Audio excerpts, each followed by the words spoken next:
Hi, I am Garrett Wheaton. I am the senior class president at MSMC, and I am interviewing the Ready Set. Hi. How are you doing? Are you enjoying your stay at Mount St. Mary College? Yes. We just got here this morning. We flew in and drove up here, and it's been awesome so far. Hung out. I took a nap for a little bit, so it's been a good day so far. I have taken a nap today also, so it's a good move. Yes, it is. Good move. So, kind of get into more of like what people more interested in your music and who you are. Who was your favorite musician growing up, and who is your favorite musician now? Growing up, I mean, I grew up listening to bands like Green Day and Blink-182 and stuff like that.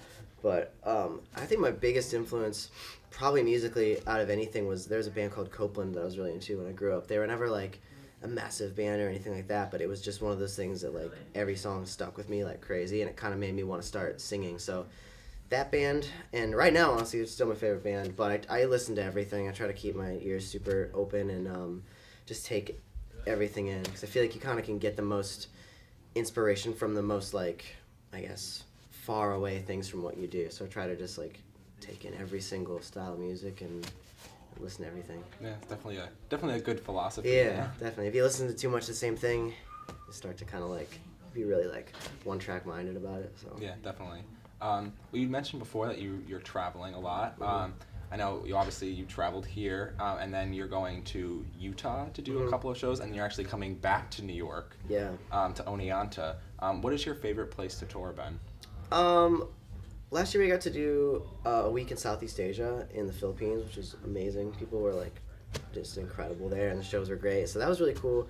But in the States, I've always really liked playing in like New York City's always been great.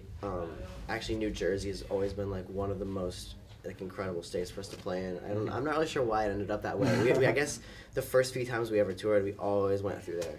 So I think it kind of just stuck. So the East Coast has always been really fun for us. And yeah, I think honestly New York's probably my favorite city in the country to play, or New York City, yeah. Oh, definitely, I would agree with you.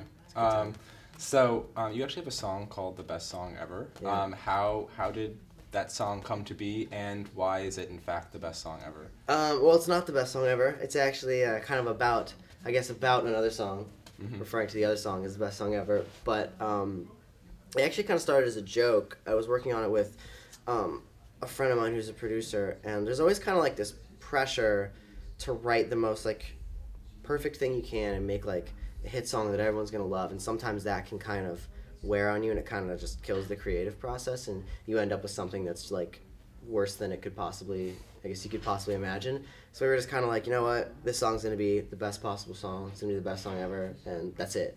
And that joke kind of ended up being used in the lyrics. So we wrote a song about, I guess, the best song ever, and it's kind of about like, I guess, having a really good time. And like music has kind of a power, I've always thought, to like take you to, I guess, the past, or like a certain like time in your life. Like if you hear a song, sometimes it just like brings you back to a certain, I guess, point in your life. And I always thought that was a really cool thing. So it's kind of about like hearing something that like at that time it's going to be like something that you'll always kind of remember. Yeah, that's great. I mean, it is a really great song. Thanks, so man. So you're on a college campus. Do you like performing for students? I do. It's kind of a way different vibe than a regular tour, just because you never really know what it's going to be, because some of them are private, some of them are like fully public, some are just like only like certain people can come. It's kind of like you never really fully know what you're getting into, but they always end up really fun. I think the good thing about this type of thing is that it's more or less like maybe like 40% of the people have heard the Ready Set or have heard the music or anything, and then the rest of the people are just kind of there for like the event, and it's a good way to, I guess, kind of get new fans and get to meet people. And I still try to go out and like say hi and like thank everyone for coming after the shows, and I think that hopefully get some new Ready Set fans, and I love it. All right, well, we're really excited to see you perform. So good luck, and can't wait to see you perform. Cool, thanks, man. So thank you. Thank you.